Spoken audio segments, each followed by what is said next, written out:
কি ব্যাপার? এত রাতে তুমি আমাদের বাড়িতে? আমি বাড়ি থেকে পালিয়ে এসেছি। আমি আর ওই বাড়িতে কোনোদিনও ফিরে যাব না। তুমি কি বলছো? তুমি জানো এর পরিণাম কি হতে পারে? কি হতে পারে বলো? আমরা গরিব, আমাদের কোনো অর্থের জন্য নেই। ভালোবাসা দিয়ে সমাজকে আমরা আটকাতে পারবো না। সমাজের মানুষ আমাদেরকে গ্রাম থেকে বের করে দেবে। আর তাছাড়া তোমার বাবা তো মানবেই না। আর তখন আমাদের এই বাড়ি ছেড়ে যাওয়া ছাড়া কোনো রাস্তাই থাকবে না।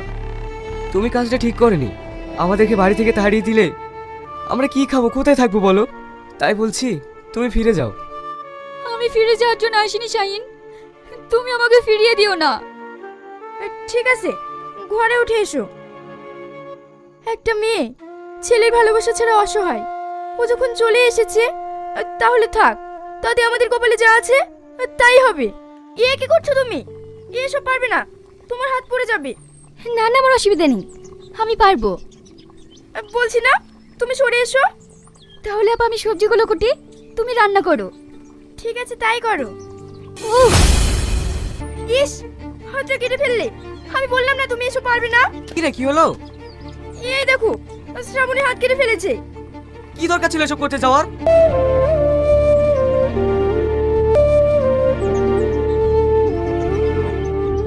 তা না হলে বুঝতেই পারতাম না ভালোবাসাটা কি। বিশ্বাস করো, আমার হাতে একটুও ব্যথা করছে না। তোমাদের এই ভালোবাসা ছোঁয়ায় আমার হাতে একটুও ব্যথা নেই। ভালোবাসা? ভিখারি ছেলের আবার ভালোবাসা? এই চল আমার সঙ্গে। না আব্বা, আমি শাইনকে ছেড়ে কোথাও যাব না। যাবি না?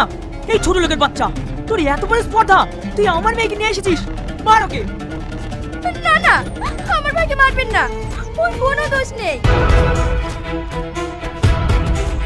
না, ওকে মারবেন না। আমি এখানে নিজে ইচ্ছে এসেছি, আমাকে কেউ আনেনি। সরে যা এখান থেকে।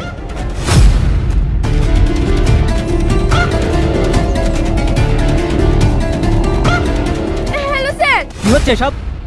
স্যার, আমার অবলা মেয়েকে এরা ফুসিয়ে ভাসিয়ে নিয়ে এসছে। না স্যার, আমাকে কেউ খুশি ভাসি আনেনি। আমি শাইনকে ভালোবাসি, তাই আমি নিজের ইচ্ছায় এখানে এসেছি। আমার বাবা শাইনকে মেরে আমাকে এখান থেকে জোর করে নিয়ে যাচ্ছে। কি হলো সাহেব, কথা যে উল্টো হয়ে গেল। এখান থেকে যাবেন নাকি থানায় নিয়ে যাব? স্যার, চান বলছি। এবার যদি আপনাদের কেউ ডিস্টার্ব করতে আসে সরাসরি আমাকে ফোন করবেন, তারপর দেখবো কে কি করে। ঠিক আছে স্যার। বড় লোকের মেয়ে কি অবস্থা দেখেছিস? রাস্তার টিবল থেকে জল নিয়ে যাচ্ছে বাড়িতে।